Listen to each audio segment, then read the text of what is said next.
Sabi nga nila, kahit ikaw ay kanyang makalimutan, hindi mawawala ang pagmamahalan kung tunay ang inyong pag-ibig na pinagsaluhan. Ako si Camille, tumutulong sa ama ko sa pangingisda at ito ang kwento ng aking buhay. Sa kabila ng pagtutol ng mga magulang ni Camille na lumuwas siya ng Maynila, tinuloy pa rin niya ang kanyang balak upang magtrabaho sa lungsod at hanapin si Eros. Si Eros ang kasintahan ni Camille. Alam ni Camille na anumang oras ay pwedeng bumalik ang alaala ni Eros at tuluyan na nga siyang makalimutan ito. Subalit buo ang kanyang loob na hanapin ito. Inihanda na nga rin ni Camille ang sarili sa kung anuman ang matutuklasan niya tungkol sa tunay na pagkatao ni Eros. Matarik na nga ang sikat ng araw nang bumaba na nga si Camille sa sasakyan na naghatid sa kanya sa bahay ng kanyang amo. Kabado nga siyang lumapit sa doorbell. Matapos ang ilang ulit na pagpindot ng doorbell, ay lumabas nga ang isang magandang babae. "Camille Wright?" Tanong nga ni Heidi kay Camille. "Opo, ma'am." Magalang na tugon naman ni Camille. "Please come in." Saad nga ni Heidi. Agad namang sumunod si Camille sa bago niyang amo at pumasok na nga sa loob ng malaking bahay. Umupo nga si Camille sa upuang inalok sa kanya ni Heidi. "By the way, ako naman si Heidi. You can call me ate or mom." Pagpapakilala nga ni Heidi sa sarili nang nakaupo na nga sila nang magkaharap. "Ma'am na lang po ang itatawag ko sa inyo, ma'am. Nakakailang naman po kung tawagin kitang ate. Mukhang magkasing edad lang tayo." Nahihiyang tugon nga ni Camille. "Okay, it's up to you kung saan ka komportable." Tugon naman ni Heidi. Matapos magpakalalas isa't isa, ay pinag-usapan na nga nila ang mga rules and regulations sa bahay ng mga natividad. Kahit paano ay napalagay nga agad ang loob ni Camille kay Heidi at sa kanyang trabaho. Dahil bukod sa mabait nga si Heidi, ay maalahanin nga din ito. "Dito ang magiging silid mo. Libre ang lahat ng pangangailangan mo. Isama mo na lang ang mga gamit sa bahay kapag nag-grocery ka." Saad nga ni Heidi. "Maraming salamat po, ma'am." Tugon nga ni Camille. "Welcome. Basta ang mahalaga pagbutihin mo ang pagtatrabaho mo dito. Most of the time wala ang sir mo. Dahil lagi siyang nasa out of town. Ako naman ay may sariling negosyo. Kaya asahan mo nang madalas din akong wala dito sa bahay. Kaya ikaw ang may iwan dito mag-isa. At minsan naman ay naglalagi dito ang asawa ko. Kaya kailangan mo siyang sikasuhin lalo na sa pagkain. Mas gusto niyang kumain ng lutong bahay kesa bumili sa labas. Don't worry, mabait naman ang asawa ko." Paliwanag na ni Heidi. Matapos ang naging pag-uusap ni Camille at Heidi, nagpahinga muna si Camille sa kanyang silid upang ihanda ang sarili sa susunod na araw para sa pagsisimula ng kanyang trabaho. Masaya si Camille dahil nakatagpo na nga siya ng mabait na amo. Masaya din siya na narito na nga siya sa lungsod. Alam ni Camille na malawak ang Manila at wala nga siyang idea kung saan makikita si Eros. Pero hindi nawawala ng pag-asa. Si Camille balang araw ay mahanap nga niya si Eros. Pagkatapos niyang mailagay sa wardrobe ang lahat ng kanyang damit, hindi na nga niya napigilan ang kanyang sarili. Humiga nga sa malambot na kama at tuluyan na ngang nahulog sa malalim na pagtulog. Kinabukasan nagsimula na nga si Camille sa kanyang trabaho ayon sa sinabing oras ni Heidi. Pagkatapos magluto ni Camille ng kanyang almusal, ay kumain na nga siya at nagsimula na ngang maglinis sa sala. Nagtataka nga si Camille kung bakit wala man lang siyang nakitang larawan ni Heidi kasamang asawa nito. Dahil ang mga makikitang larawan na nakadisplay sa sala ay puro kuha nga ni Heidi, kasama ang isang babae na sa tingin ni Camille kaibigan nito. Nang matapos nga si Camille sa pagliligpit sa unang palapag ng bahay, sinunod naman niya ang silid ni Heidi na nasa ikalawang palapag. Nang matapos ay sinunod nga niya ang isang silid na kalapit ng silid ni Heidi. Pagpasok pa lang ni Camille ay naamoy na nga niya ang mabangong amoy ng pabangong panlalaki na naiwan nga sa silid. Maganda ang disenyo ng silid at naka-organize ang lahat ng gamit. Daig pa ang isang babae sa sobrang linis at ayos nito. At dahil lahat ng gamit ay nakaayos, ang sahig na lang ang winalisan ni Camille. Habang nagwawalis si Camille, ay may nakita nga siyang isang maliit na larawan. Kinuha nga niya ito upang ilagay sana sa bedside table sa pag-aakala na doon nga ito nakalagay kanina. Pero dahil sa kuryosidad, na nararamdaman ni Camille, binaliktad nga niyang larawan at sinipat ito. Ganun na lang ang kanyang takot nang makita ang sariling muka sa larawan. Ang larawan na yun ay kuha nga ni Eros kay Camille sa dalampasigan. Si Camille ang nagbigay nito sa lalaki bilang remembrance ng araw na umalis nga si Eros sa isla. Hindi na nga ni Camille binalik sa lamesa ang larawan at sa halip ay isinilid na nga lamang niya ito sa kanyang bulsa. Nagpalipas muna si Camille ng ilang saglit upang kalmahin nga ang kanyang sarili bago nga siya nagtungo sa banyo. Para yun naman ang sunod na linisin. Nang matapos ay agad na nga siyang lumabas. Tuluyan ang nawaglit sa isipan ni Camille ang tungkol sa larawan. Bubuksan pa lang sana ni Camille ang pinto ng silid para lumabas ng kusa na yung bumukas. Dahil sa takot na baka napasok nga sila ng magnanakaw ay inumang nga niya ang hawak na walis, tambo sa taong papasok sa loob. Ulo pa lang ng isang lalaki ang nakadungaw sa pinto ay hinampas na nga ito ni Camille ng kahoy gamit ang hawakan ng walis. Saka sumisigaw na nagtatatakbo patungo sa bintana upang humingi ng tulong. Magnanakaw! Magnanakaw! Tulong-tulungan niyo kami! Pinasok kami ng magnanakaw! Naghihisterikal na nga na sigaw ni Camille. Miss, ano ba? Stop it! Malakas at galit nga ang tinig na sigaw ng lalaki. Marahas din itong hinaklit ang isang braso ni Camille. Dahil sa pamilyar na boses na narinig ni Camille, ay agad nga niyang binalingan ng lalaking dumating. Sino ka? Eros? Gulat na bulalas nga ni Camille. Agad namang rumehistro ang gulat sa mukha na kaharap ng babae. Habang si Camille ay mabilis na lumapit sa lalaki tinawakan nito sa magkabilang mukha sa kasinipat ng mabuti. Hindi napigilan nga ni Camille ang umiyak sa labis na tuwa dahil nakita niya ang kanyang kasintahan. Kaya naman mahigpit din itong niyakap ni Camille. Pero agad namang tinanggal ng lalaki ang mga braso ni Camille na nakapulupot sa katawan nito. Sorry miss, pero hindi ako ang tinatawag mong Eros. Sagot nga ng lalaking kamukha ni Eros matapos magtagumpay na makalayo kay Camille. Pero hindi naniniwala si Camille. Alam niyang si Eros ang kanyang kaharap. Lalo pa. At kahit sa ang anggulo ng mukha nito, tignan ay si Eros ang nakikita ni Camille. Sinungaling, ikaw nga si Eros eh. Alam kong ikaw si Eros. Bakit ka pa nagpapanggap na hindi ikaw si Eros? Naiiyak na nga, nasabi ni Camille. Alam mo ba na ang tagal kitang hinanap tsaka hinintay, tapos ngayong nahanap na kita sasabihin mo hindi ikaw si Eros? Miss, calm down. Nagsasabi ako ng totoo, hindi ako ang taong inaakala mo. Mahina akong tugon naman ng lalaki. Kung hindi nga ikaw si Eros, anong ginagawa ng picture ko sa silid mo ha? Si Eros lang ang meron ng picture ko na to. Binigay ko to sa kanya noong araw na aalis na nga siya ng isla. Umiiyak nga na tanong ni Camille habang idinuduldol sa kaharapang hawak na larawan. I'm sorry miss, pero Lester ang pangalan ko, Lester Natividad. Ako ang asawa ni Heidi. Tugon nga ni Lester. Nang marinig nga ni Camille ang sagot ni Lester, pakiramdam ni Camille ay binuhusan nga siya ng malamig na tubig. Hindi agad siya nakakibo at hindi rin nakapagsalita. Ilang minuto nga siyang natigilan habang pinoproseso ng kanyang isip ang mga narinig. Hindi matanggap ng puso't isipan ni Camille ang nalaman na si Eros nga ang asawa ng kanyang among babae. Bagamat hindi kumbinsido si Camille na hindi nga si Eros ang lalaking kasama ay wala naman siyang nagawa kundi pigilan ang emosyon na pumuno nga sa kanyang dibdib. Sorry din po kung napagkamalan ko po kayong ikaw si Eros. Kamukha mo po kasi siya. Hinging paumanhin na nga ni Camille. Sorry din kung napagkamalan mo ko. Ikaw si Camille, di ba? Tanong nga ni Lester. Isang tango ang naging sagot ni Camille kay Lester. At nang muling magtama ang kanilang mga mata, may emosyong nakita si Camille sa mga mata ni Lester. Emosyong hindi niya kayang i-explain. Sige po Sir Lester, lalabas na po ako maya-maya ay paalam nga ni Camille kay Lester at naglakad na nga patungo sa pinto.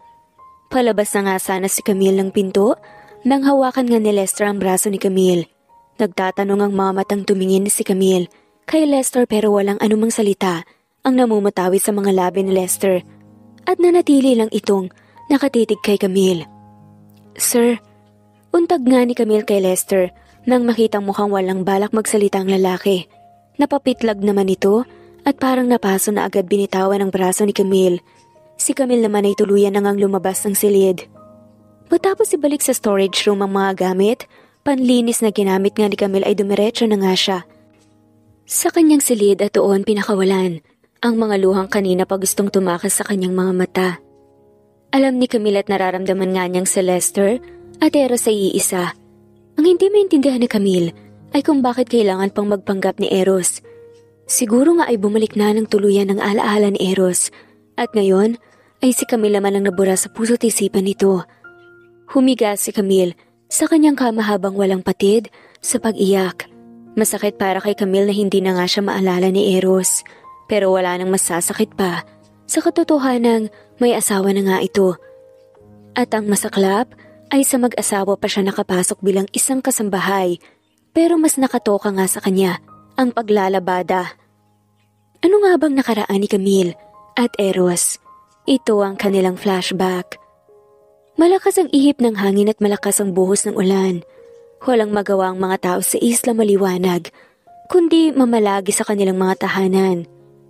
Kasalukuyang nakaupo sa kanilang munting sala, ang pamilya ni Camille at pinapanood nila ang mga puno na nagsasayaw dulot ng malakas na ihip ng hangin. Ang lakas ng ulan. Kagabi pa ganyan ang kalikasan. Hindi na naman tayo makakadiskarte ngayong araw. Dismayadong saad nga ni Kaberting, ang ama ni Camille, na tila malungkot naman ang kanyang tono. Oo nga sayang ang mga mahuhuli nating isda. Tugon naman ni Aling Edna, ang ina ni Camille. Patuloy sa pag-uusap ang mag-asawa habang humihigop ang ng mainit ng kape. Habang si Camille naman ay nakayup-yup nga sa kahoy na sofa at walang balak pakisali sa usapan ng kanyang mga magulang. Si Camille ay nag-iisang anak, nila Berting at Edna, kaya naman mahal na mahal siya ng mga to. Nakapagtapos naman siya ng kursong education at kasalukuyang nagtatrabaho sa isang pampublikong paaralan sa isla. Kinabukasan huminto na nga ang malakas na hangin at ulan. Kaya naman abala ang lahat ng taga-isla sa paglilinis ng kapaligiran at dalampasigan. Tulong-tulong ang lahat sa pag-alis ng dahon ng nyog at sanga ng mga punong kahoy na bumagsak dahil sa malakas na hangin. Nay, tay, magmerienda na po muna kayo. Tawag nga ni Camille sa kanyang mga magulang na abala sa paglilinis kasama ang kanilang mga kapitbahay. Oh, nandito ka na pala, Camille.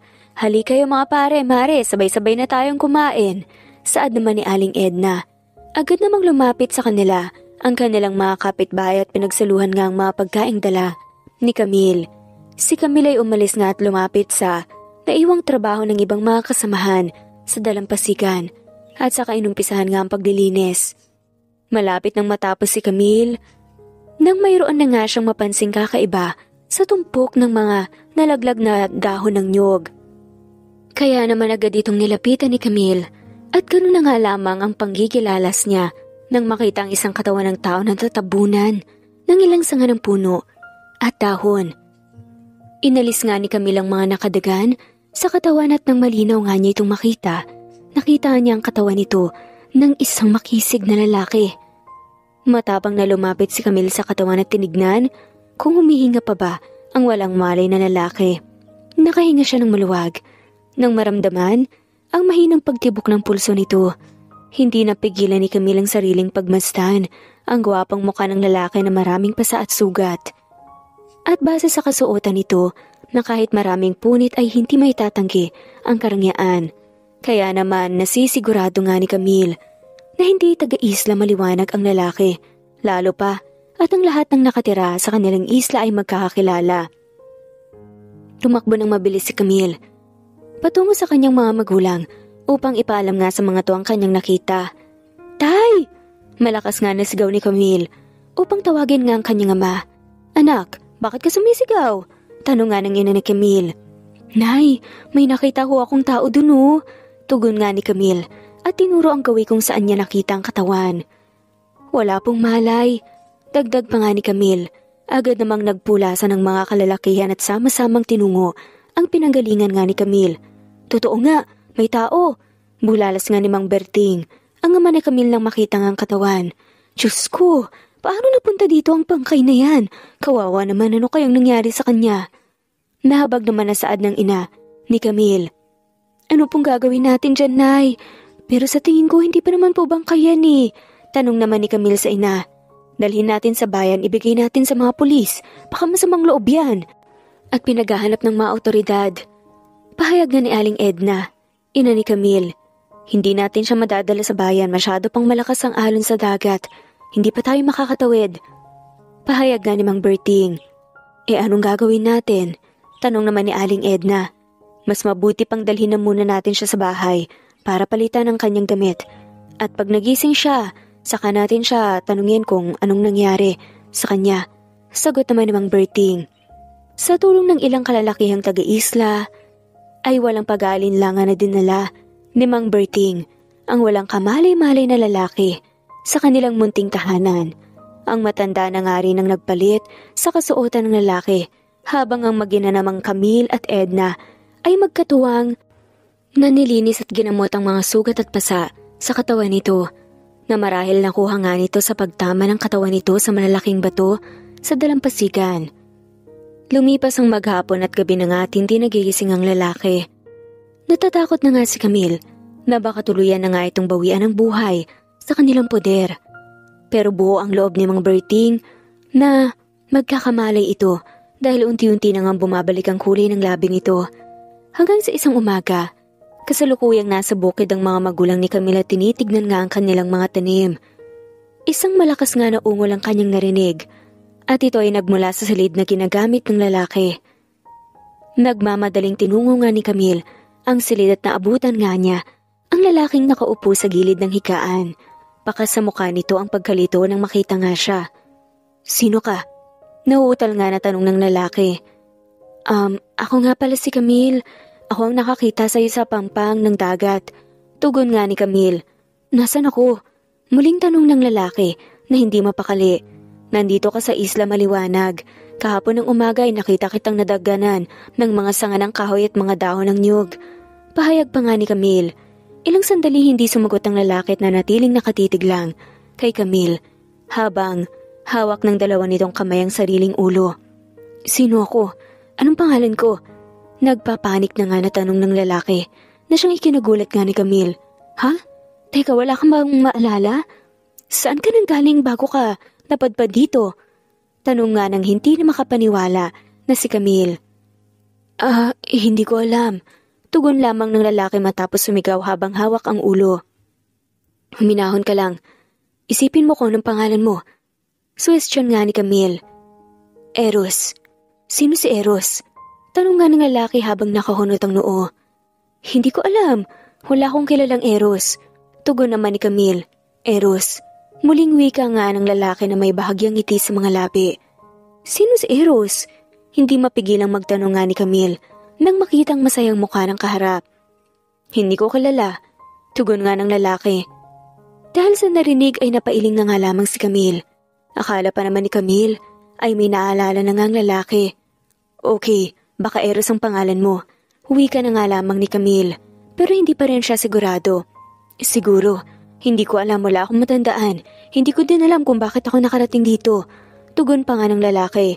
Sige. Mula ngayon, Eros na lang muna ang itatawag namin sa'yo hanggat hindi pa natin alam ang pagkakakilanlan mo. Nakaiting saad nga ni Camille. Bahagya namang tumango ang lalaki. Lumipas ang mga araw, linggo at buwan na walang naalala sa Eros. Kahit anong pilit ng pamilya na Camille na sumama ito sa kanilang bayan upang i-report sa mga may katungkulan ng nangyari dito at magbakasakaling mahanap nito ang tunay nitong pamilya ay hindi ito pumayag. Dahil ayon kay Eros, nagustuhan na nga nito ang mamuhay sa isla kasama ang pamilya ni Camille. Hanggang sa tuluyan ngang nagkapalagayan ng loob ang dalawa na siyang labis na tinutulan ng mga magulang ni Camille. Dahil natatakot ang mga ito na baka pamilyadong tao na si Eros at masaktan lang ang nag-iisa nilang anak kapag bumalik ang mga alaala ni Eros. Naroon man ang pangamba ni Camille na maaaring tama ang kanyang mga magulang, ay lakas loob pa nga ring sumugal si Camille. At ang tanging pinanghahawakan niya lamang ay ang mga pangako ni Eros na walang magbabago kahit bumalik na nga ang mga alaala nito ay si Camille ang pipiliin nito. Isang umaga ay masinsinang kinausap nga ni Aling Edna si Camille. Anak, napapansin kong napalapit ka na talaga sa binatang yun. Saad nga ni Aling Edna. Inay, mabait naman po kasi si Eros. Tugon naman ni Camille. Anak, ipapaalala ko lang sa'yo ha, hindi natin kilala ang lalaking yan. At maski siya ay hindi niya kilala ang sarili niya. Hindi natin alam kung saan siya nanggaling. Kung may asawa na ba o may mga anak na ba. Paliwanag na ng ginang. Alam ko naman po yun, Nay. Pero hindi ko po sinasadya, mahal ko na po si Eros eh. Tugon nga ni Camille. Alam ni Camille na maling minahal nga niya ang isang lalaking walang naalala. Pero hindi naman niya kayang pigilan ang sariling damdamin. Mahal niya si Eros, ngunit nasa kanyang dibdib din ang pangamba na baka sa huli ay masaktan lang siya. Pero kung dumating man ang sandaling bumalik ang alaala nito at siya naman ang makalimutan ni Eros, nakahanda na nga siya. Hindi na nga siya magiging maramot at tatanggapin niya ang anuman mangyayari. Ayoko lang na masaktan ka, anak. Nag-iisa ka lang naming anak at ayokong dumating ang araw na makikita kitang nasasaktan. Madamdaming saad nga ni Aling Edna. Nay, wag niyo na po akong alalahanin ni tatay. Matanda na po ang anak niyo. Alam ko na po ang ginagawa ko. Nakangiting tugon naman ni Camille. Sa kamarahang tinapik ang balikat ng kanyang ina. Matapos ang masinsinang pag-uusap ni Aling Edna at Camille, bumalik na nga si Camille sa daungan ng bangka at tumulong nga sa pagkalas ng lambat habang si Eros naman ay kasama ni Mang Berting nakatulong ng ilang mangingisda sa paghila ng bangka. Nang matapos sa ginagawa, masayang nagpaalam nga sa isa't isa ang mga mangingisda upang umuwi nga sa kanilang mga tahanan. Kasama ang kanilang mga asawa. Malaki ang naging parte ng bawat isa dahil marami ang nahuling isda. Habang naglalakad pa uwi, ay magkahawak kamay pa nga sina Camille at Eros. Marami ang tumitingin sa kanila, partikular na ang mga kadalagahan sa isla. Karamihan sa mga ito ay humahanga kay Eros at ang iba naman ay naiinggit kay Camille, lalo na nang malaman na mayroon na ngang malalim na relasyon ng dalawa. Nakita ko kayong nag-uusap ni Inay Edna kanina. Anong pinag-uusapan niyo? Parang seryoso kayo masyado ah. Habang naglalakad nga, tanong ito ni Eros. Pinaalalahanan lang ako ni Nay tungkol sa relasyon nating dalawa. Tugon nga ni Camille. Sandaling natigilan si Eros bago muling nagsalita. Bakit? Ayaw niya ba sa akin? Tanong pa nga ni Eros. Hindi naman sa ayaw. Natatakot lang siya na baka masaktan ako kapag bumalik na ang alaala mo. Nahihiyang tugon nga ni Camille. Tumigil sa paglalakad si Eros at hinarap nga si Camille at kinuha ang dalawa nitong kamay at marahang pinisil. Nangako ako sa iyo, di ba? Ano man ang maalala ko tungkol sa aking nakaraan, hindi magbabago ang nararamdaman ko para sa iyo. Mahal na mahal kita. Saad pa nga ni Eros. Paano kung may asawa ka na pala? Kung mayroon ka na palang mga anak, mamahalin mo pa rin ba ako? Pero hindi naman ako makakapayag na masira ang pamilya mo dahil sa akin. Tanong nga ni Camille. Hindi agad nakasagot si Eros. Sa halip isang malalim na hangin sa dibdib ang pinakawalan nito. Siguro naman wala akong asawa at anak. Dahil kung meron di sana, may suot akong wedding ring, di ba, nang makita niyo ko? Tugon nga ni Eros. Tsaka wala din naman akong naaalala na parang may asawa at nanak ako. Paano ka nga makakaalala? Hindi ka nga nakakaalala, di ba? Napakamot na nga lamang si Eros. Pero sa bagay, hindi ang sinagot na yon ni Eros ang gustong marinig ni Camille mula dito. Ang nais niya ay kasiguraduhan na anuman ang totoong estado ng buhay nito ay siya pa rin ang pipiliin ni Eros. Pero mukhang imposible. Matapos ang naging pag-uusap nila Camille at Eros ay hindi na nga muling nagsalita pa si Camille. Ganon din si Eros na mukhang nahulog nga sa malalim na isipin. Hanggang lumipas pa nga ang ilang buwan at umabot ng 9 na buwan ang masayang relasyon nila Camille at Eros. Nagbago nga ito. Nang isang araw may mga kalalakihang dumating sa isla at nagpakilalang matalik na kaibigan ni Eros. Masinsinang nag-usap ang mga ito at makalipas ang mahigit 1 oras sa pag-uusap ay nagpaalam na nga ang mga lalaki na alis na. Pero hindi akalain ni Camille na sa pag-alis ng mga dumating na lalaki ay kasama nga na umalis si Eros. Wala na nga lamang nagawa si Camille nang magpaalam nga sa kanya si Eros at nangakong babalik nga sa susunod na buwan. Nagpalitan sila ng larawan, nakuha nila sa dalampasigan at niyakap na nga ng mahigpit ang isa't isa bago tuluyang sumakay sa yate. Nay, Tay, maraming salamat po sa lahat ng tulong niyo sa akin. Paalam nga ni Eros sa mga magulang ni Camille. Walang anuman iho, mag-ingat kayo sa biyahe niyo. Tugon nga ni Mang Berting. Salamat po, saad naman ni Eros. Matapos ang sandaling pag-uusap ni Eros at ng magulang ni Camille ay tumalikod na nga ang dalaga para bumalik sa kanilang bahay. Halos hindi nga niya maihakbang ang kanyang mga paa palayo sa binata. Nakakailang hakbang pa lang si Camille habang ang kanyang mga magulang ay malayo na nga agwat mula sa kanya nang habulin nga siya ni Eros at mahigpit na niyakap. Babalik ako. Promise, babalikan kita. Saad nga ni Eros habang may luha sa mga mata. Maghihintay ako. Tugon nga ni Camille kasabay ng pagbagsak ng mga luha sa kanyang mga pisngi. Hindi na nga sumagot si Eros sa halip ay lalo pang hinigpitan ang yakap kay Camille. Ilang sandali ang lumipas na natili silang magkayakap at ninanamnamang init ng katawan ng bawat isa. Hanggang si Eros na nga ang bumitiw kay Camille. Kinuha ni Eros ang dalawang kamay ni Camille at pinaglapat ang kanilang noo sa kanagwika. Lagi mong tatandaan na mahal kita. Ikaw ang babaeng gusto kong makasama habang buhay. Ikaw lang. Saad nga ni Eros. Naluluhan na nga si Camille. Sagot naman ito, mahal na mahal kita Eros kahit natatakot ako na baka sa pag-alis mo dito sa isla ay bumalik ang memorya mo at tuluyan mo ako makalimutan. Pero maghihintay ako hanggang sa bumalik ka. Umiiyak nga na tugon ni Camille. Promise babalik ako at pagbalik ko magpapakasal na tayo. Wika pa nga ni Eros matapos tuyuin ang pisngi ni Camille. Hihintayin kita mahal ko. Wika nga ni Camille. Wala na nga sanang balak umalis si Eros pero tinawag na nga ito ng mga kasama nitong nakasakay na nga sa yate. Mabigat ang kalooban ni Camille nang bitawan nga niya ang kamay ni Eros at wala na ngang nagawa kundi ahatid. Nang tanaw ang papaliyong yate, isang kaway ng kamay ang ginawa ni Camille. Bago tuluyang lumiit ang yate, sa kanyang paningin na tinugon din naman ni Eros. Lumipas ang isang buwan na paghihintay ni Camille kay Eros pero hindi pa rin ito bumabalik. Hanggang ang isang buwan na yon ay naging 5 buwan pero walang Eros na bumalik. Pero kahit ganon hindi nawawala ng pag-asa si Camille. Na isang araw ay darating nga si Eros sa tutuparin ang mga pangako nito sa kanya. Anak, lagi ka nang malungkot simula nang umalis si Eros. Wika nga ni Aling Edna nang makita nga si Camille na malungkot na nakatingin sa karagatan. Huwag niyo na lang po akong intindihin, Nay. Tugon naman ni Camille. Anak, kung pwede sana kalimutan mo na siya. Baka may pamilya talaga yung tao. Pakiusap nga ni Aling Edna. Opo, gagawin ko po yan, Nay. Kung malalaman kong may pamilya na siya. Pangako po, kalilimutan ko na siya. Sagot nga ni Camille. Matapos ang pag-uusap ni Camille at ng kanyang ina ay isang desisyon ang nabuo sa isip ni Camille. Ito ay ang lumuwas ng lungsod upang hanapin si Eros. Nakahanda siyang pumasok sa kahit anong klaseng trabaho. Makita lang niya si Eros.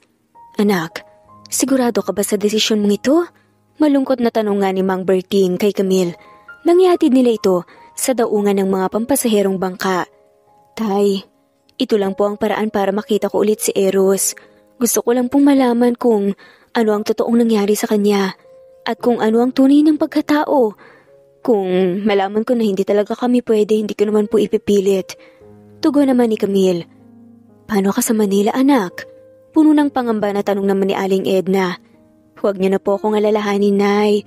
Pagdating ko po doon, magre-report po ako agad sa agency na nakausap ko at sila na pong bahala sa akin. Tugon naman ni Camille. Noong nakaraang linggo, ay may nakilala nga si Camille sa bayan na nagre-recruit ng mga gustong magtrabaho bilang kasambahay sa Manila. Matapos pag-isipan ng alok, na trabaho ay hindi na nga niya ito tinanggihan pa kahit pa nga alanganin ito sa propesyong natapos niya. Ang tanging gusto niya ay makarating sa Manila at hanapin doon si Eros. Nang mapuno na nga ang pasahero ng bangka, ay nagpaalam na nga siya sa mga magulang. End of flashback. Sa kasalukuyan naman, nasa silid nga ni Lester ito kung saan iniwan nga ni Camille. Litong-lito ito at hindi alam kung ano ang gagawin. Mariing nilamukos nga ni Lester ang sariling mukha at sinabunutan ng sarili. Alam niyang mali ang ginagawa niyang pagpapanggap na nakalimutan na nga niya si Camille.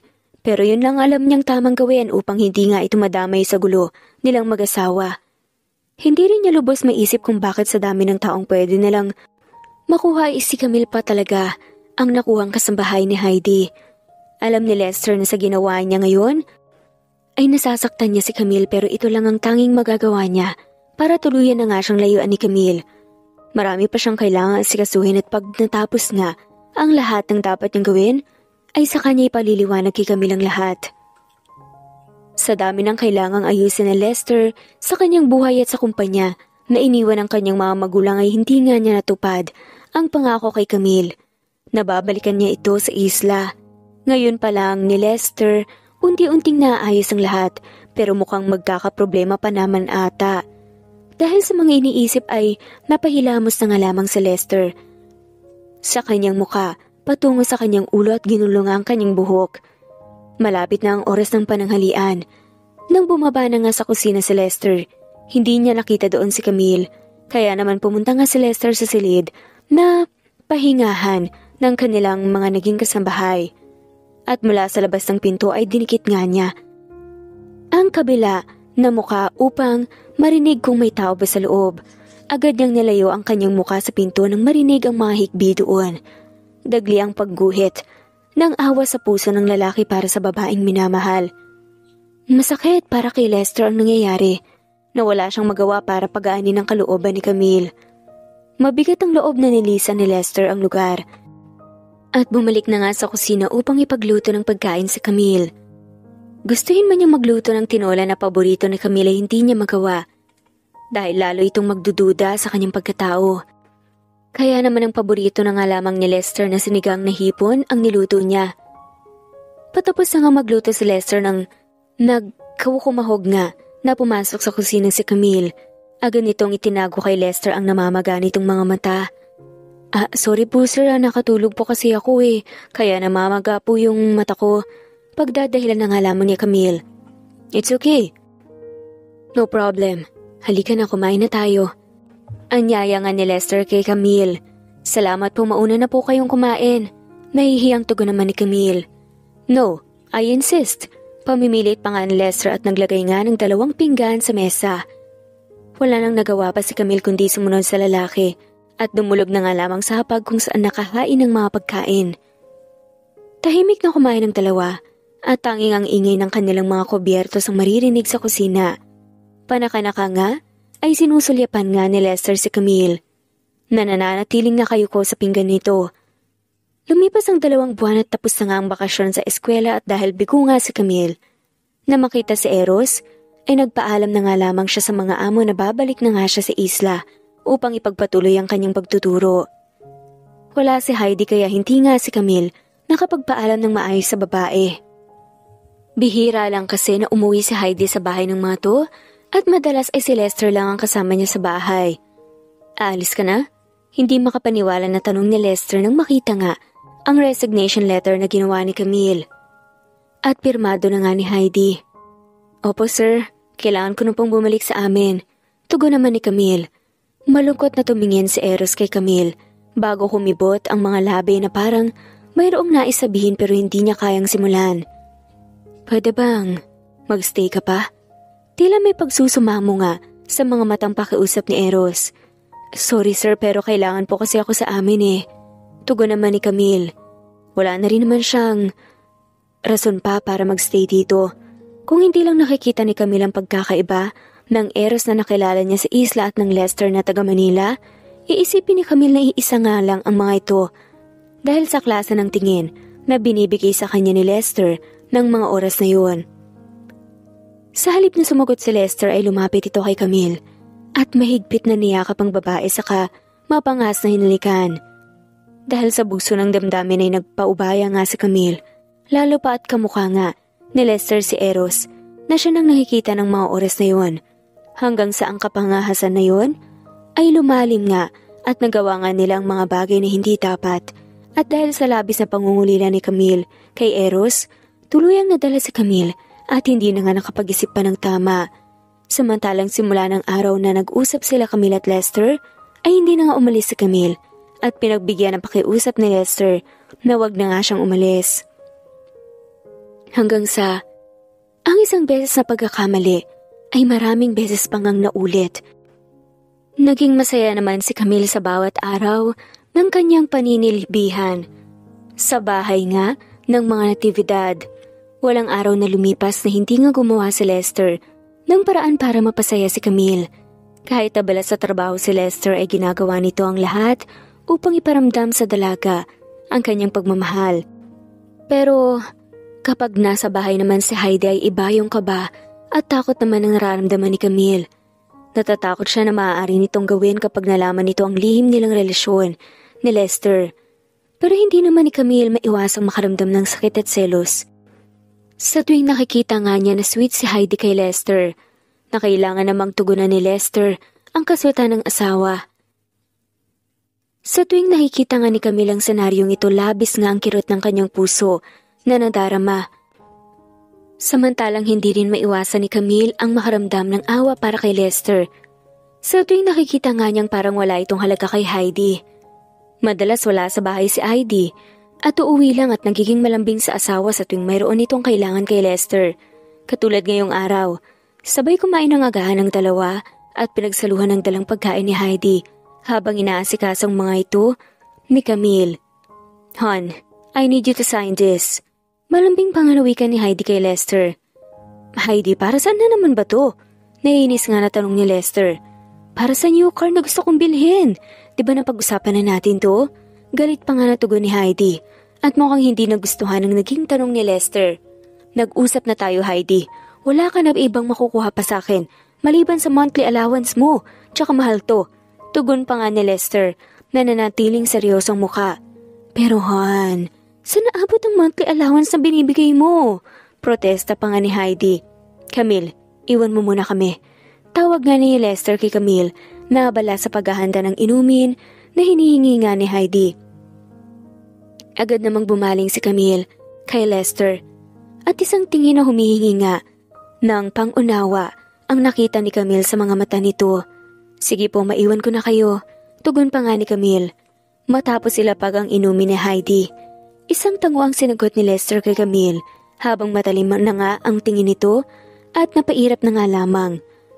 Kay Heidi, ang akala noon ni Camille ay mabait si Heidi, pero habang tumatagal siya sa bahay ng mga to, unti-unti niyang nakikita ang tunay nitong kulay.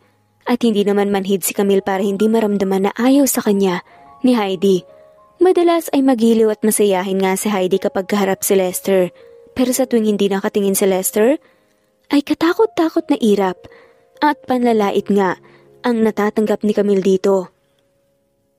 Minsan pa nga, ay nagsasalita din si Heidi na animo ay alam kung ano ang totoong namamagitan kina Lester at Camille. Nang makalabas na nga ng kusina si Camille, binalingan agad ni Lester si Heidi. Matapos ibaba ni Lester ang hawak ng mga kubyertos. "Kung mayroon kang gustong bilhin para sa sarili mo, much better to save for this. Dahil hindi ko ibabalik ang lahat ng access mo sa pera at mga ari-arian ko hanggang hindi ko napapatunayang wala kang kinalaman sa lahat ng nangyari sa akin." May awtoridad nga na pahayag ni Lester. "Lester, asawa mo ko. Dapat lang ibigay mo ang lahat ng pangangailangan ko." Reklamo naman ni Heidi. "Yes, I did. Binigay ko sa'yo ang mga pangangailangan mo. Kaya nga mayroon kang monthly allowance, diba? Pero hindi ang mga luho mo. Unless patunayan mong inosente ka at wala ka talagang kinalaman sa nangyari sa akin." Tugon nga ni Lester. Saka inabot nga ang isang basong tubig at uminom bago tumayo. "Fine." Namumot lang sa adaman ni Heidi at nagpupuyos nga sa galit ang kalooban na sinundan ng tingin ng palayong figura ni Lester. "May araw din kayo sa akin ng babae mo." Galit nga na wika ni Heidi sa sarili at dinampot ang basong ininuman ni Lester at walang pag-aalinlangan na hinagis ito sa pader. Ilang sandali pa ang pinalipas ni Heidi bago ito tumayo at tuluyan na ngang lumabas ng bahay. Isang gabi ay ang naghanda nga ng isang romantic dinner si Lester sa isang mamahaling hotel upang ipagdiwang ang kaarawan nito kasama si Camille. Hindi na nga sinundo pa ni Lester si Camille. Sa bahay sa halip ay pinapunta na nga lamang ni Lester si Camille sa hotel kung saan sila nagsa-celebrate. Ngunit hindi pa man nakakarating si Camille, ay dumating na nga si Heidi. "Hi honey, happy birthday!" Masayang bati nga ni Heidi kay Lester. Salamat. Nauutal na nga lamang na tugon ni Lester nang makita si Heidi. Table for two? Sinong kasama mo? May pagdududa sa tanong ni Heidi matapos igala ang mga mata sa paligid. "Bakit ka nandito? Di ba may fashion show ka sa Europe?" Tanungan ni Lester kay Heidi sa halip na sumagot. "Hindi ako tumuloy. Naalala kong kaarawan mo nga pala ngayon at matagal-tagal na rin ang huli tayong mag-celebrate, right?" "Ayoko namang mag-celebrate ka ng birthday mo na hindi ako kasama." May bahagi nga na tugon ni Heidi. Samantalang bago pa man tuluyang makalapit si Camille sa pwesto ni Lester, ay nakita nga ni Camille na naroon si Heidi. Napatda nga siya sa kanyang kinatatayuan nang sa muli niyang pagtingin kila Lester at Heidi, ay nakita niyang magkayakap ang dalawa. Kaya naman agad na tumalikod si Camille at masama ang loob na lumisan sa lugar. Matapos ang gabing yun, ay iniwasan na nga ni Camille si Lester. Sa pag-aakala na pinaasa nga siya ni Lester na siya ang nais itong makasama ng gabing yun. Pero ang totoo ay si Heidi talaga ang kailangan nito. Sa tingin niya panakipbutas lang siya at dahil abala si Lester sa kumpanya nito, kaya minsan na lang din itong umuwi at madalas ay kasama pa nito si Heidi na lagi na nga ring nasa bahay lang. Naisip pa nga ni Heidi, paano na ang balak niyang sabihin kay Lester na sikretong matagal na nga niyang itinatago. Humahanap lang dapat siya ng tiyempo, ng magandang tiyempo, at kung kailan nakahanap na nga siya, saka naman nangyari to. Isang araw nga, "Camille, let's talk." Wika nga ni Lester isang umaga nang lapitan ito si Camille habang nagwawalis sa garden. "Sorry sir, pero marami pa akong kailangan gawin." Tugon nga ni Camille at tangkang iiwas nga kay Lester pero maagap nga itong hinawakan ang braso ni Camille. "Please?" Nagsusumamo nga na sabi ni Lester. "Sir, itigil na natin to. Sa nakikita ko naman sa inyo ni Ma'am Heidi, mukhang maayos na po kayo. Mukhang okay na ang pagsasama nyo." Wika nga ni Camille at binawi ang kanyang braso na hawak ni Lester. "Camille, hindi kita maintindihan. Bakit ka ba nagkakaganyan?" Naguguluhan nga na tanong ni Lester. "Sir, huwag na tayong maglokohan pa dito. Alam kong mahal mo pa rin si Heidi at panakipbutas mo lang ako, tama ba?" Naiiyak na nga nasaad ni Camille nang maalala nga ang nakita niyang pagyayakapan ng dalawa ng birthday nito. "Dahil ba to sa nangyari nung birthday ko?" Tanungan ni Lester. Hindi nakasagot si Camille kaya naman isang malalim na paghinga ang pinakawalan ni Lester. "Okay, I'm sorry. Sorry kung hindi natuloy ang date natin noon. Hindi ko man alam na darating si Heidi ng gabing yun. Ang akala ko ay nasa Paris siya. Hindi naman niya sinabi na hindi pala siya natuloy. Kaya nagulat din ako nang bigla siyang dumating sa hotel." Paliwanag na ni Lester. Hanggang ngayon ay paliisipan pa din kay Lester kung bakit nalalaman ni Heidi ang mga ginagawa niya. Nang hindi sumagot si Camille, ay muling lumapit si Lester sa babae at niyakap nga ito mula sa likuran. Nang hindi nga pumalag si Camille, ay napangiti si Lester at masayang pinatong nga ang kanyang mukha sa balikat ni Camille. "Promise babawi ako," bulungan ni Lester sa tenga ni Camille. "Promise?" Naninigurado ang tanong ni Camille. "Oo naman, promise." Masayang tugon ni Lester sa kapinisil ang ilong ni Camille. Masayang sabay kumain ng merienda sina Camille at Lester sa garden. Ngayong araw ay wala si Heidi sa Pilipinas dahil pumunta nga ito sa US para dumalo sa isang fashion show. Kaya naman malaya nga si Lester na gawin ang mga bagay na nais niya. Sa loob ng mahigit isang buwan ay sinulit nga ni Camille at Lester ang bawat araw na magkasama sila. Nagbakasyon din sila sa Batangas ng isang linggo at magliwaliw nga kung saan saang lugar. Hanggang isang araw ay nakatanggap nga ng tawag si Lester mula sa kay Eros at inanyayahan nga ni Eros si Lester na magkita sila dahil mayroon itong mahalagang sasabihin sa binata. Si Eros, ang masigasig na humahawak sa kaso ni Lester at nag-iimbestiga sa lahat ng nangyari sa kanya. Simula noong bago maaksidente si Lester at maging ang nakawan na naganap sa kanyang kumpanya bago nangyari ang kanyang aksidente. Alam ni Eros at Lester na iisa lang ang may kagagawa ng lahat ng nangyayari pero wala pa silang sapat na ebidensya para tuluyang panagutin ang may sala. Nasaan ang mga ebidensya na nakalap natin bago ako naksidente? Tanong nga ni Lester kay Eros. Nung gabi na papunta ka sa rest house ko, dapat sana ay kasama kong haharap sa'yo ang tauhan ko. Pero katulad mo ay hindi rin siya sumipot. At hanggang ngayon ay hindi na kami muling nagkita pa. Paliwanag na ni Eros. Si Eros ay matagal nang ang kaibigan at siyang pinagkakatiwalaan ni Lester. Mariing pumikit si Lester at bahagyang kinagat ang kanyang mga labi. Hindi maintindihan ni Lester kung paano at bakit nangyayari ang lahat ng to. Pero huwag kang mag-alala, may mga bago akong ebidensya na nakalap. Sana hindi ka mabigla sa malaman mo. Pahayag nga ni Eros. Saka inilatag na sa harapan ni Lester ang mga larawan. Hindi makapaniwala na nakuyom ni Lester ang kanyang mga kamuo. Noon pa man ay duda na talaga siya sa babae pero wala siyang pruweba. Kaya hindi niya kinumpronta. Hindi nagsalita si Lester pero nagpupuyos sa galit ang kanyang kalooban. Kahit ako, ay hindi ako makapaniwala sa mga nalaman ko. Saad nga ni Eros nang makita ang matinding galit sa mukha ng kaibigan. Magbabayad sila. Galit na saad nga ni Lester at hindi napigilan ng suntukin ng mesa na nasa harapan nito.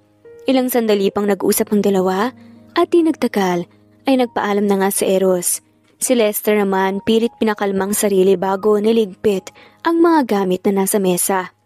Dala ang mga ebidensya na binigay ni Eros ay lumabas na si Lester sa kanyang opisina. Habang nasa daan pa uwi sa bahay ay hindi nga ni Lester na iwasan na balikan ang mga nangyari bago nga siya mapadpad sa isla. Nang gabing na aksidente, sa karagatan si Lester dapat ay pupuntahan na nga niya si Eros sa rest house nito upang kunin nga ang mga ebidensya laban sa mga taong gumawa ng katiwalian sa kanilang kumpanya. Pero sa kasamaang palad, biglang nagkaroon ng problema ang yate at sa hindi malamang dahilan ni Lester ay lumubog nga ito. Walang ibang laman ang inisipan nga ni Lester ng mga sandaling yun, kundi ang makarating sa rest house. Hanggang sa tuluyan nang nawala ng malay si Lester. Nang magising si Lester, ay nasa isla maliwanag na nga siya at doon ay tumagal nga si Lester ng ilang buwan. 2 buwan nga siya sa isla nang bumalik ang kanyang alaala. At dahil napamahal na nga sa kanya ang lugar, ganun din si Camille, na nooy napukaw na ang damdamin ni Lester. Kaya hindi sinabi ni Lester sa pamilya ni Camille na nakakaalala na nga siya. Wala na nga sanang balak bumalik si Lester sa Manila, kundi lang siya hinanap ng grupo ni Eros. Agad nagpa-check up si Lester sa kaibigan niyang psychiatrist upang ikonsulta dito ang mga naranasan niya. Nang araw na nagising siya na wala nga siyang naaalala maliban sa pangalan ni Eros. At ayon sa doktor malahil ay si Eros ang laman ng kanyang isipan bago nga siya mawala ng malay. Kaya't nang magising nga siya, ay ito pa nga rin ang unang bukang bibig niya. Kaya akala nga ni Camille ay siya si Eros. Samantala makalipas ang mahigit 1 oras ay narating na nga ni Lester ang kanilang tahanan. Sa may pintuan pa lang ay masaya nga siyang sinalubong ni Camille. Ang aga mo yatang umuwi ngayon, saad nga ni Camille pagkatapos humalik sa pisngin ni Lester. Oo, sumakit ang ulo ko kaya umuwi na lang ako, tugon nga ni Lester habang hinihilot ang sariling sentido habang papasok na nga sa bahay. Gusto mo bang hilutin kita? Mungkahi pa nga ni Camille. Pwede? Nagpapakyut pa nga na tanong ni Lester. Oo naman, kinikilig nga na tugon ni Camille. Pero mamaya na lang, tatapusin ko lang yung surprise ko sa'yo. Masayang saad nga ni Camille. Ano naman kaya ang sorpresa na yun? Tanong ni Lester at sinubsob nga ang mukha sa tiyan ni Camille na nakatayo nga sa harap niya. Secret, mamaya mo malalaman. Tugon nga ng dalaga. Okay. Nakataas ang 2 kamay na saad ni Lester. Matapos magpaalam ni Lester, ay naidlip nga muna ito sandali at bumalik na nga si Camille sa kusina upang ipagpatuloy ang kanyang ginagawa. Niluto niya ang mga paboritong pagkain ni Lester. Nang matapos ay sinunod naman niyang inayusan ay ang dining table. Nang matapos nga, sinunod niyang binalot ay ang munti niyang regalo para kay Lester. Sa kapalang ni Camille, hinarap ang sarili at nagsuot nga ng dress at naglagay ng manipis na makeup sa mukha. Nang matapos si Camille sa paghahanda ay tinungo nga niya ang sala kung saan nakahiga si Lester. Babe, pupungas-pungas nga na saad ni Lester, saka hinuli nga ang kamay ni Camille. Babe, halika na, Wika nga ni Camille nang umupo nga si Lester sa sofa. Inaantok pa ako, babe. Reklamo nga ni Lester. Mamaya ka na matulog. Tugon nga ni Camille sa lalaki. Ilang sandali pa ay nagpatianod na nga rin si Lester kay Camille at sumunod na nga kay Camille sa kusina. Anong meron? Tanong nga ni Lester kay Camille nang makitang magandang ayos sa hapag at ang masasarap na pagkaing nakahain. Sa halip na sumagot ay isang matamis na ngiti ang binigay ni Camille kay Lester. Saka kinuha ang maliit na kahon na mayroong puting ribbon. For you. Nakangiting inabot nga ni Camille ang regalo kay Lester. Wow, what is it? Masayang saad nga ni Lester. Open it. Tugon naman ni Camille. Puno ng excitement ang mga mata ni Lester nang ilapag nito sa mesa ang kahon para buksan. Ngunit hindi pa man natatanggal ang ribbon ay humahangos na nga na pumasok sa kusina si Heidi at masayang lumapit kay Lester. Niyakap nga ni Heidi ang mga braso sa leeg ni Lester bago gawaran ng maalab na halik ang mga labi ni Lester na para ba silang dalawa lang ang tao na naroon. Good evening, hon. Masayang batingan ni Heidi kay Lester. Good evening.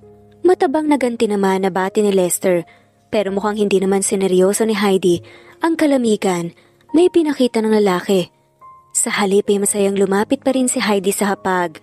Wow, thank you for this, honey. Hanggang ngayon ay hindi ka pa rin nagsasawang isurprise ako. Salamat ha. Na-appreciate ko ng sobrang mga efforts mo.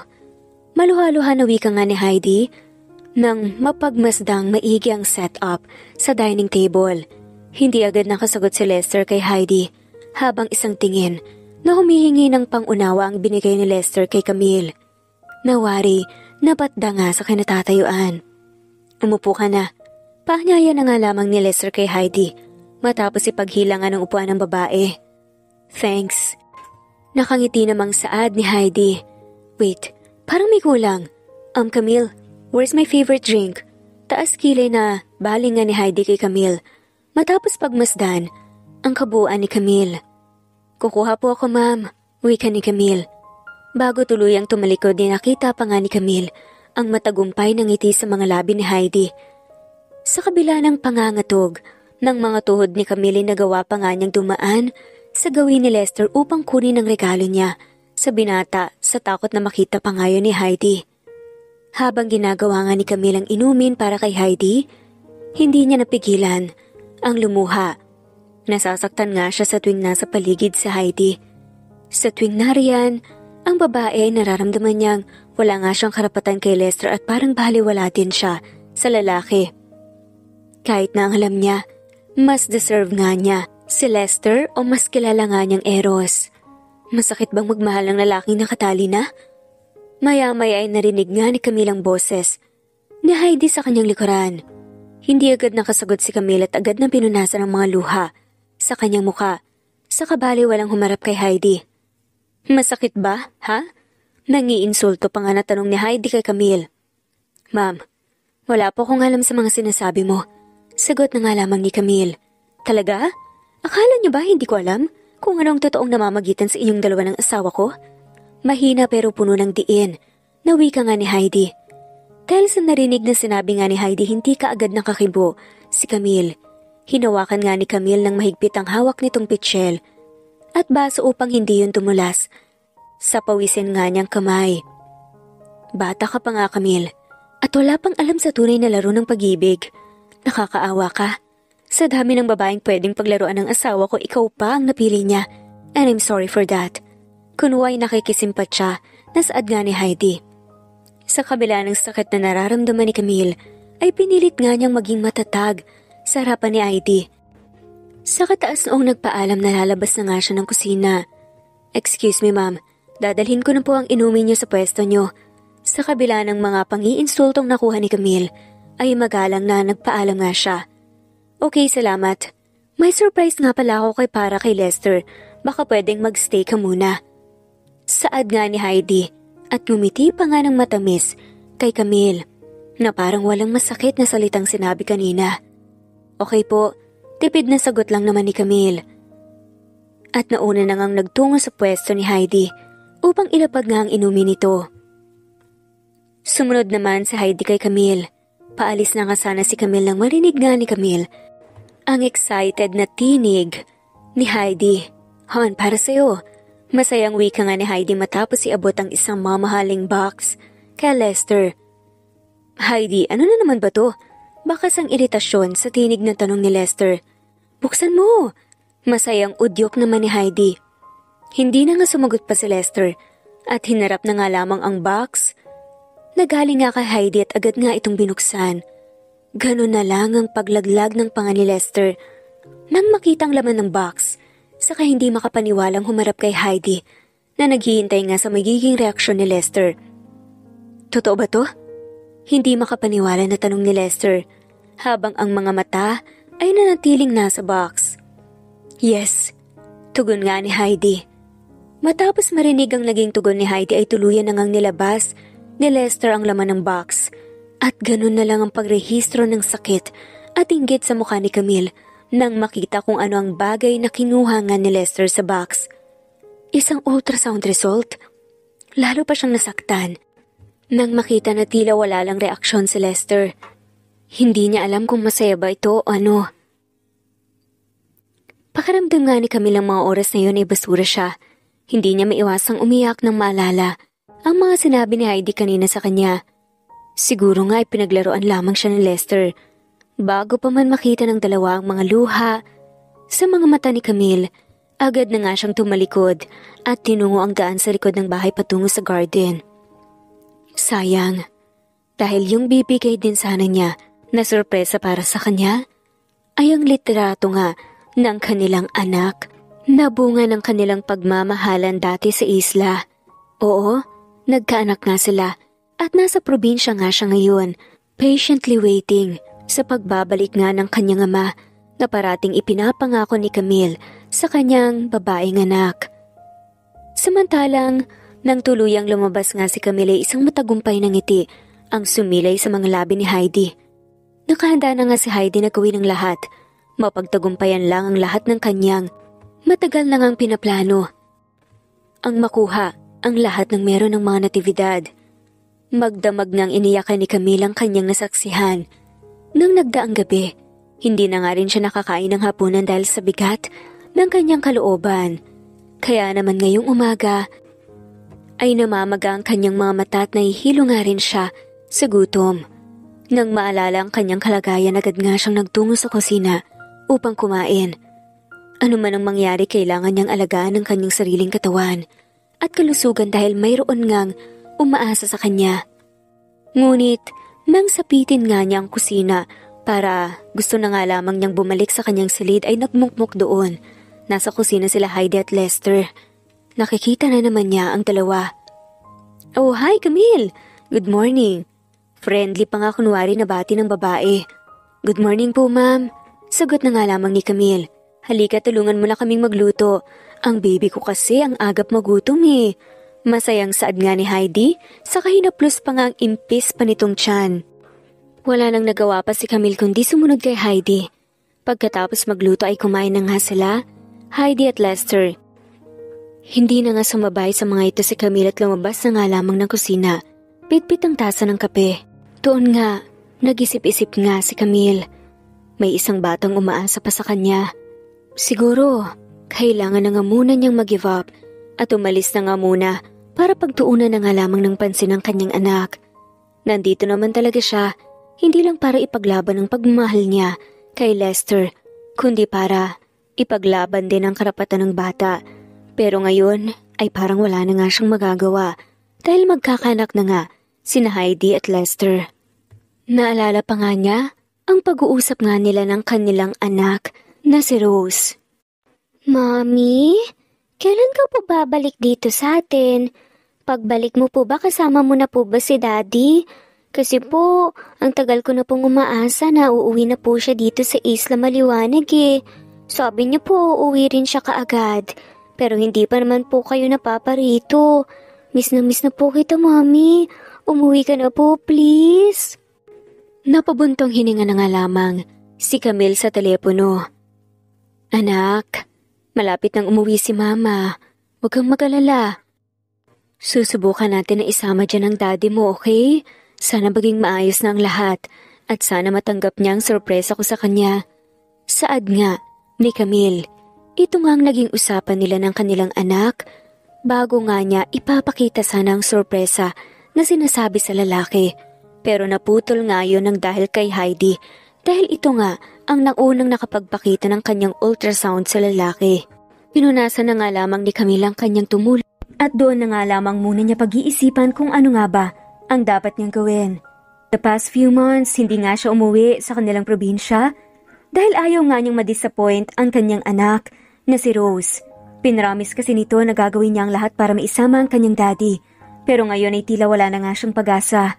Kaya naman naglakas loob na nga lamang si Camille na umalis na nga lamang kina Lester. Total mukhang wala naman na siyang lugar pa sa bahay na yon. Hindi nga nagpaalam si Camille nang umalis siya.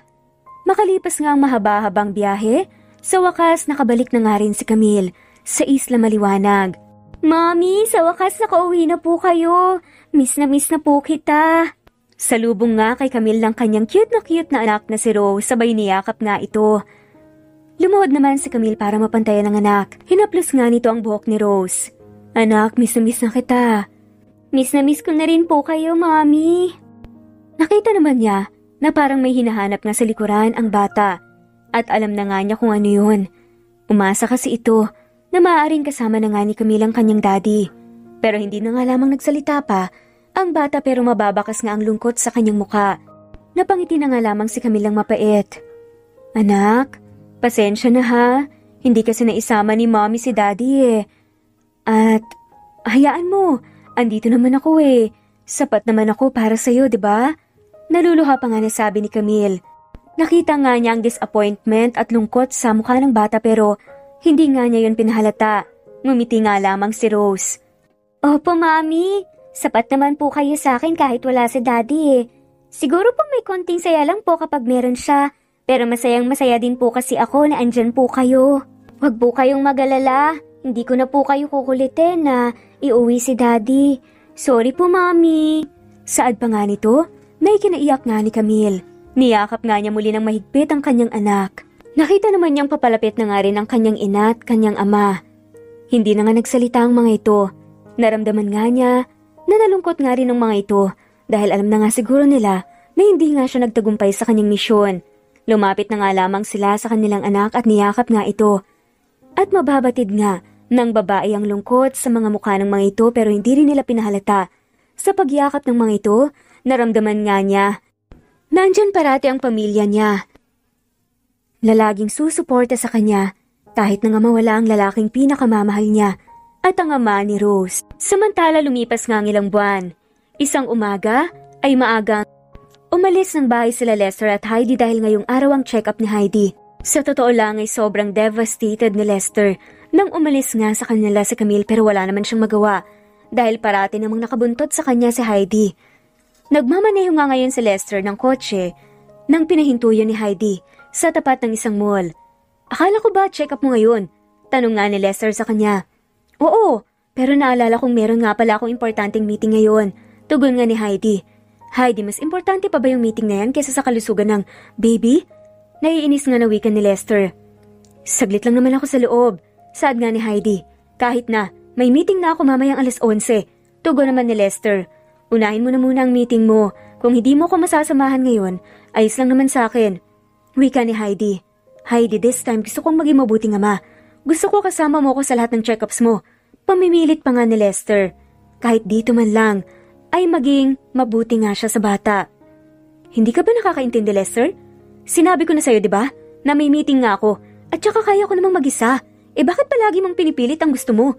Magkaiba nga tayo ng schedule kaya imposibleng masamahan mo ako sa lahat ng gagawin ko. Galit na nga nabulyaw pa ni Heidi kay Lester. Sige, simula ngayon ayusin ko na ang schedule ko. Tugon naman ni Lester. Whatever. Galit na tugon nga ni Heidi. Pagkatapos ay padubog nga na bumaba sa kotse. Hindi maintindihan ni Lester ang asawa kung bakit sa tuwing sila lang dalawa ay ganon itong makipag-usap sa kanya. Pero kapag nasa bahay naman sila ay napaka-sweet ni Heidi kay Lester. Lalong-lalo na kapag kaharap si Camille. Pero ngayong wala na nga si Camille sa harapan nila, ay parang wala na nga ulit pakialam itong si Heidi. Dati ayaw naman itong mabuntis, pero ngayon ay parang tuwang-tuwa siya dito. Kung kailan marami itong project ay saka ito walang pag-aalinlangan na magdalang tao. Parang nagtataka na talaga si Lester. Sa simula pa lang naman hindi na nga pag-ibig ang pundasyon ng pagsasama nila ni Heidi at Lester. Paano ba naman kasi? Ang totoo niyan pinagkasundo lamang sila ng kanilang mga magulang. At noon pa may wala nang nararamdaman si Lester para kay Heidi. Si Camille lang naman talaga ang unang babaeng minahal niya. Kaya bago nga siya maaksidente, ay nakipaghiwalay nga siya dito. Pero ito lang ang makulit na magsama pa nga sila. At dahil nga sa pagdadalang tao ni Heidi, mas kailangan nga ni Lester na laging nasa tabi nito para sa kanilang anak. Kahit gusto nitong sundan si Camille, hindi niya magawa dahil may bata na ngang involved.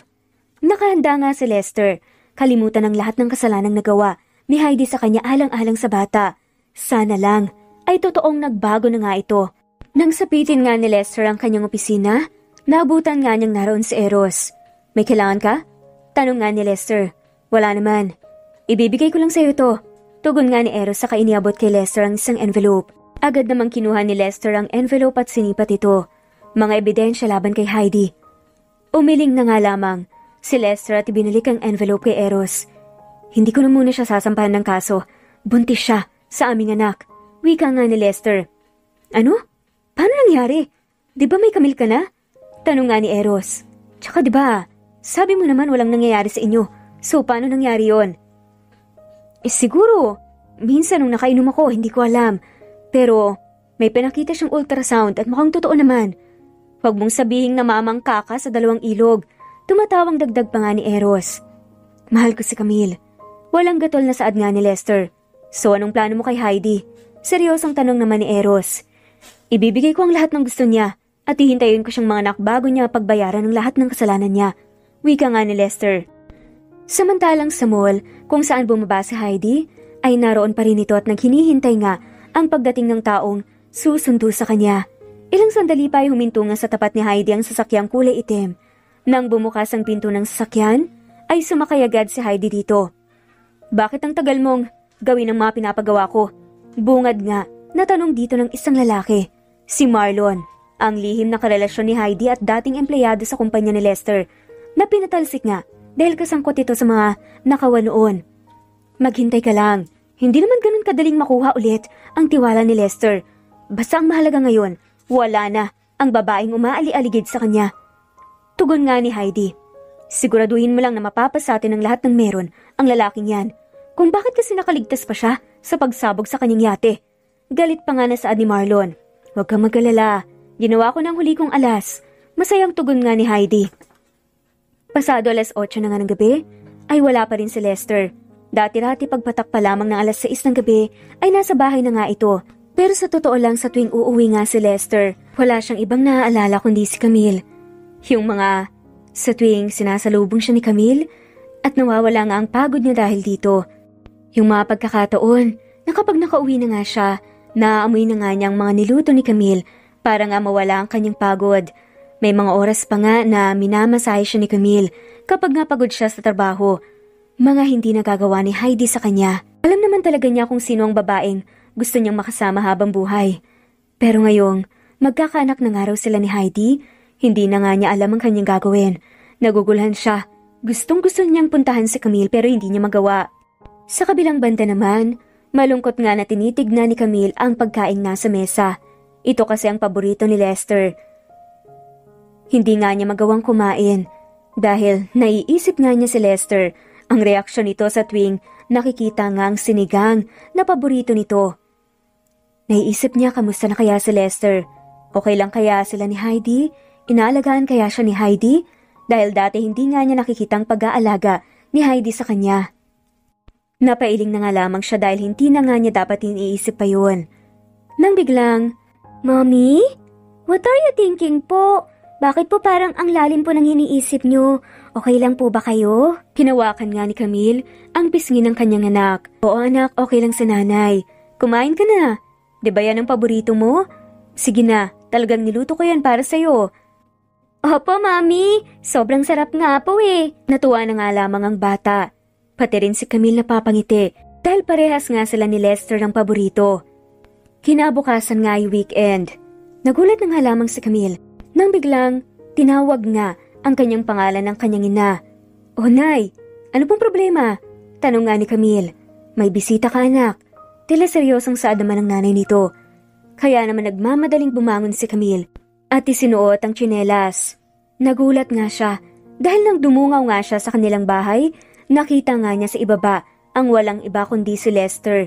Hindi na nga nakapagpigil pa ang lalaki dahil pinuntahan na nga niya si Camille kung saan nga sila unang nagkakilala.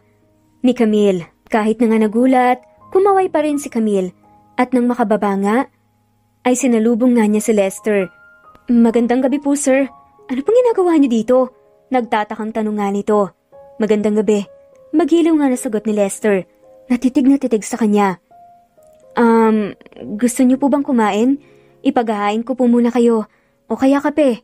Tanong nga ni Camille habang nakatutok nga ang mga mata kay Lester. Agad namang nag-iwas ng tingin sa Lester. Bagay na tila ikinasakit ng damdamin ni Camille. "No thanks. Tapos na akong kumain." Turan pa nga ng lalaki. Ganun po ba? Sige po. Pero ano pong sadya na dito?" Muli ngang tanong ni Camille. Magsasalita na nga sana ang lalaki ng biglang. "Daddy? Ikaw po ba yan?" Nagsalita nga ang anak nilang si Rose. Nakalimutan nga ni Camille ang bagay na yun. Nakalimutan niyang sabihan ng anak na wag nang agad magpakita doon. Kaya naman nagulat nga ang lalaki nang makita nga ang cute na bata na sa tingin niya ay kahawig niya. Hindi naman siya nagsalita pa. Ayaw naman niyang mag-assume. Ngayon nga, tahimik lang muna silang nakaupo. Sa kusina, kumuha nga ng konting pagkain si Camille dahil hindi niya kayang tiisin na nakikita nga na gutom naman talaga si Lester. Samantala, cute namang nagpapalipat-lipat ang tingin ng batang si Rose sa kanyang ina na si Camille at sa ama na si Lester. Nakita pa nga niya na nakatitig lang si Lester sa kanya. Kaya naman ngumingiti-ngiti lamang si Rose. Hindi nagsasalita, tila nagpapakiramdaman lamang sila. "Hi! Ang cute mo naman?" Saad nga ni Lester sa bata. "Thank you po." Ilang taon ka na?" Tanong nga ng lalaki. Na agad ngang ikinabigla ni Camille dahil paniguradong kapag nalaman nga nito ang age ng bata, malalaman na nga niya na siya ang ama nito. At sinabi na nga ng batang si Rose ang kanyang age na ikinagulat naman ni Lester.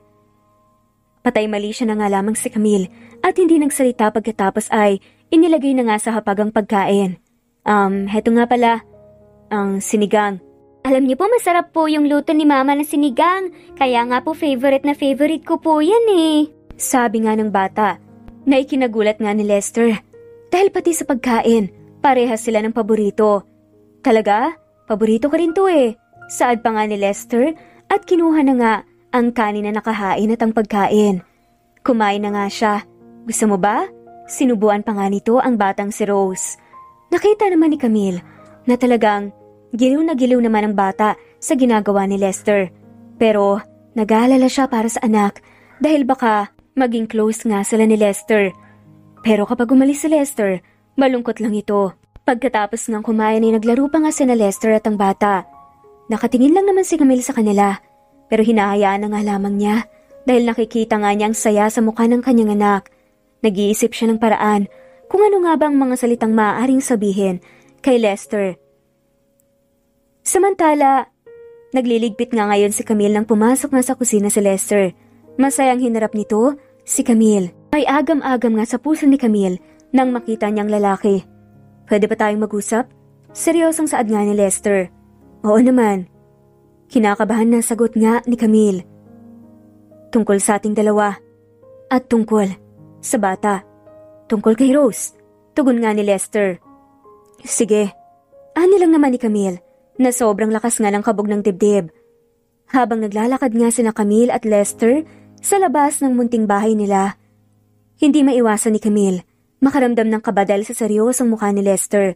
Nang sapitin nga nila ang kahoy na upuan, tahimik na umupo doon si Camille, habang si Lester ay nanatiling nakatayo at nakatingala sa kalangitan na para bang mayroong mabigat na dinadala sa dibdib. "Anong pag-uusapan natin?" Nauutal nga na tanong ni Camille para pukawin ang atensyon ni Lester. Dumaan ang mahabang sandali at walang nakuhang sagot si Camille mula kay Lester, hanggang sa isang mabigat na paghinga ang narinig mula sa lalaki. "I'm sorry." Mahinang sambit nga ni Lester. "Naiintindihan ko naman.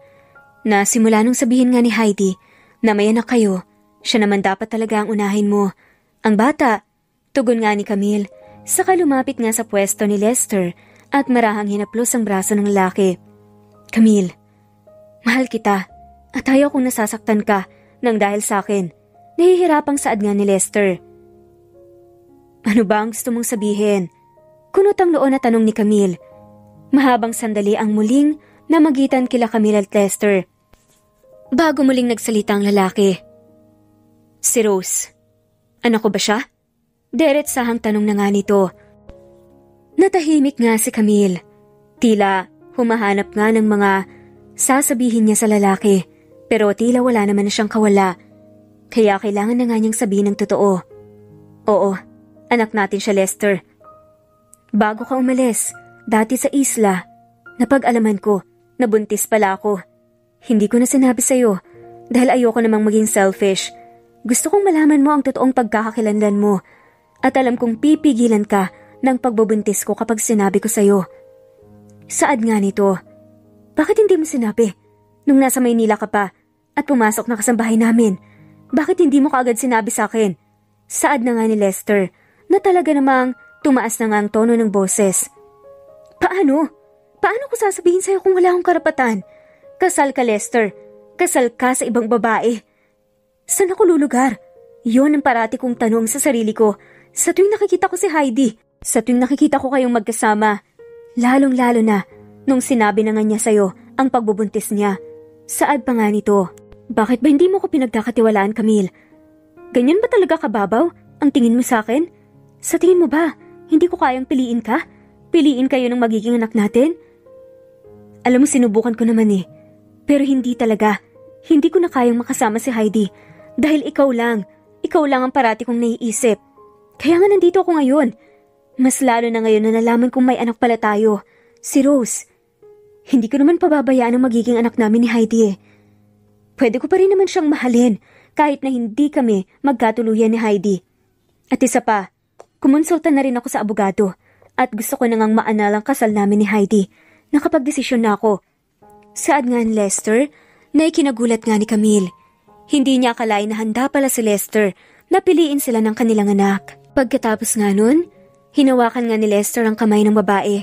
Saka niyakap nga ito ng mahigpit. Pero sa ngayon, kailangan ko pa ng kaunting oras. Marami pa akong kailangang ayusin. Pero pangako, this time babalik na talaga ako na planchado ng lahat. Kukunin ko kayo ng anak nating si Rose at idadala sa Maynila. Kasama rin ang mga magulang mo na walang pag-aalinlangan na tinulungan ako dati dito sa isla. Mangiyak-ngiyak pa nga na tumango ang babae.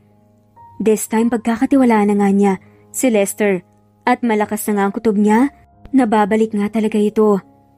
Kaya naman, napagdesisyonan nga nila Lester at Camille na kausapin nga muna si Rose bago nga tuluyang umalis muna si Lester pa Maynila. Anak, di ba excited ka na makita ang papa mo? Tumango lang naman ang cute na bata. Opo, siya ang daddy mo. Sabay turo nga kay Lester. Sabi ko nga po. Saad nga ng bata at nagtawanan pa nga ang dalawa. Pagkatapos nga noon tumakbo nga ang bata palapit kay Lester at niyakap nga ito ng mahigpit. Lumuhod naman si Lester para nga pumantay sa bata at niyakap nga rin niya ito. Nak, sa ngayon magpapaalam na muna si Papa ha? May aayusin lang siya. Tumango lang naman si Rose. Naiintindihan ko po, Papa. Hihintayin po kita. Sana po that time, mabuo na po ang pamilya natin. Napangiti na nga si Lester habang maluhaluha nga na tumatango sa anak. Kaya naman nagpaalam na nga muna siya sa dalawa. Pero bago nga nun, hinalikan nga muna ni Lester ang babae sa kanyang labi. Nakalimutan nga nila na nasa harapan pala nila si Rose na humahagik-gik. Napatawa na nga lamang ang tatlo. Lumipas nga ang ilang araw at tila tadhana na nga ang gumawa ng paraan para nga maayos nga ang lahat.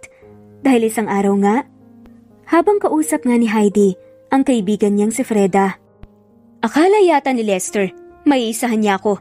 Nasa isla pa lang siya, ay alam ko nang may relasyon sila ng Camille na yon. Kaya nga gumawa ako ng paraan para magkita sila dito. Para malaman ni Camille na may asawa na si Lester. Nakakainis kasi yung lalaking yan. Ginawa ko na ang lahat pero heto, buhay pa rin. Saad nga ni Heidi. Bagay na hindi ikinagalit ni Lester dahil alam naman niya yon. Loka ka talaga. Alam mo naman palang may relasyon ng asawa mo at kasambahay mo, pero hinayaan mo lang na ipagpatuloy nila yon dito sa bahay niyo? Turan pa nga ni Freda. Hindi naman ako madamot para ipagkait sa kanila. Ang saglit na kaligayahang pwede nilang maramdaman sa isa't isa. Alam ko namang mas masasaktan sila ngayon na naghiwalay na nga sila. Tumatawang saad pa nga ni Heidi. Ang dami mong ginawang kalokohan, pero hanggang ngayon hindi ka pa rin nahuhuli ng asawa mo. Proud pa nga na wika ng kaibigan nitong si Freda. Pagalingan lang talaga sa pagtatago at pag-arte, Freda. Mayabang pa nga natugon ni Heidi. Dahil sa narinig ay hindi na nga nakapagpigil pa si Lester. Pumasok ito sa kusina at hinaklit nga ang braso ni Heidi. Mababakas naman sa mukha ng magkaibigan ng takot nang makita ang galit na mukha ni Lester. Matagal na kitang bistado, pero pinalampas ko dahil buntis ka. Alang-alang sa anak natin kaya hindi kita pinakulong kasamang lalaki mo. Bulyaw nga ni Lester. Dahil sa sinabi ni Lester, naging malikot ang mata ni Heidi na parang may hinahanap kaya naman sinundan ni Lester ang tingin na tinitignan nito at gano'n na nga lamang ang pagkagulat ni Lester nang makita ang isang foam womb na nakapatong sa upuan. Nagdududa ang matang muli na binalingan sa Heidi. Agad na sumiklab ang galit sa mga mata ni Lester nang makitang impis na tiyan ni Heidi. Dahil sa galit ay hindi na nga ni Lester nabigilan ng sariling sampalin si Heidi. Halos himatayin naman sa takot ang kaibigan nito at tumakbo agad palabas ng kusina. Hulang iya ka? Pinaikot mo na naman ako sa palad mo. Galit na duro nga ni Lester. Mas walang iya ka. Kung hindi nalaglag ang anak ko dahil sa'yo, hindi ako magkakaganito. Anak ko rin yun, Heidi. Anak ko rin. Hindi ka sana nakunan kung hindi ka nakipagrelasyon sa ibang lalaki. Saad pa nga ni Lester. Pero sa halip na sumagot ay isang malakas na halakhak ang narinig ni Lester mula kay Heidi. Hanggang ngayon, naniniwala ka pa rin anak mo siya? Isa kang malaking tanga, Lester. Hindi mo anak ang batang yun, anak namin siya ni Marlon. Anong sabi mo? Narinig mo, di ba? Hindi mo siya anak. Napakasama mo, Heidi. Pinilit na ni Lester pakalmahin ang sarili. At binitawan nga si Heidi sa kalumayo dito para hindi niya ito mapagbuhatan ng kamay. Kung minahal mo lang sana ako, hindi ko magagawa ang lahat ng to. Pero hindi. Sa bawat araw na magkasama tayo, lagi mong pinaparamdam na hindi mo ko mahal. Masisisi mo ba ako? Pinakasal ako sa iyo ng mga magulang ko kahit wala tayong relasyon. Pwedeng pag-aralan ng pag-ibig, Lester. Pwede, pero hindi sa'yo dahil masama ka. Saad pa nga ni Lester. Bakit si Camille? Ilang buwan ka lang sa isla, pero minahal mo na kaagad siya. Tanong pa nga ni Heidi. Paano mo nalaman ang tungkol sa amin? Balik tanong ni Lester. Wala akong hindi nalalaman tungkol sa inyo ni Camille. Lahat alam ko. Ako din ang gumawa ng paraan para maging kasambahay natin siya. At lahat ng mga nangyayari sa bahay na to, lahat alam ko. Pag-amin ni Heidi. At tumawa pa nga na parang baliw. Bakit ginagawa mo to? Tanong nga ni Lester. Dahil gusto kong makita kang miserable ang buhay.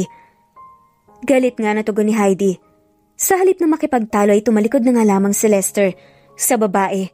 Ngayong malinaw na sa kanya ang lahat ng panloloko ni Heidi, panahon na para pagbayarin na nga niya ito sa lahat ng mga kasalanang nagawa nito sa kanya. Alam ni Lester na masakit para kay Heidi, pero wala na nga siyang pakialam pa. Kailangan niyang magluksa, kailangan niyang pagbayaran ng lahat. Matapos ngang lumabas sa kusina ay tinawagan ni Lester ang lawyer na si Eros upang ipaalam sa kaibigan ang nais niyang mangyari. Sumang-ayon naman ang lawyer at sinabing ito na ang bahala sa lahat. Kinabukasan maagang nagtungo si Lester sa lugar na daungan ng yate ni Eros. Masiglang sumakay si Lester sa yate at minoobra ito. Nasasabik na nga siyang muling makita sina Camille at Rose. At pinangako nga ni Lester sa kanyang sarili na sa pagkakataong to ay hindi na nga siya papayag na magkahiwalay pa silang tatlo. Habang nasa gitna ng karagatan ay wala siyang ibang ginawa kundi magdasal na sana'y makarating siya ng ligtas sa Isla Maliwanag. Ipinagdarasal din niya na sana andun pa rin ang mag-ina niya at naghihintay sa kanya. Malapit na nga ang dapit hapon nang marating nga ni Lester ang Isla Maliwanag. Hininto niya ang yate at humingi ng tulong sa isang mangingisda upang hihatid nga sa pampang ng dagat.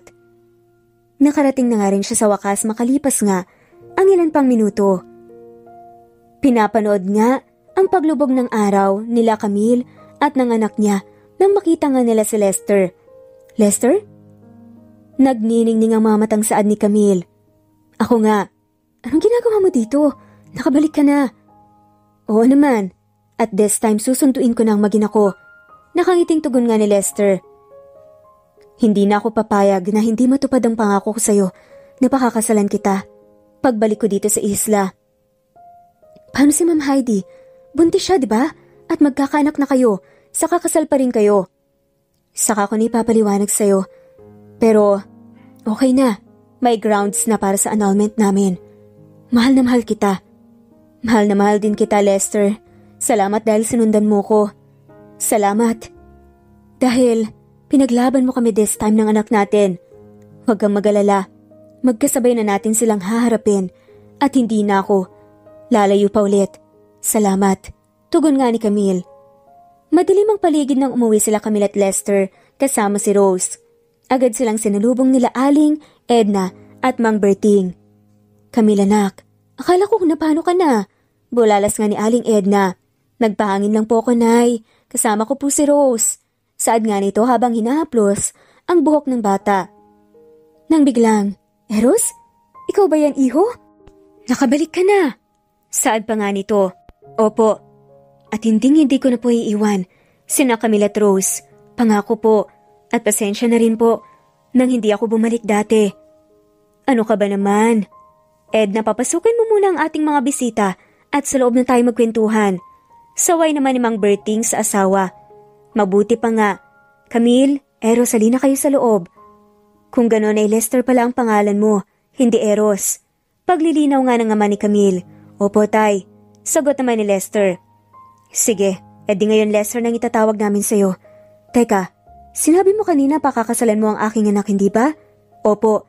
Walang pag-aalinlangan nga na sagot ni Lester. Kung ganun, paano mo magagawa kung kasal ka sa dati mong asawa? Sagot naman ni Mang Berting. Annulled na po ang kasal namin ni Heidi.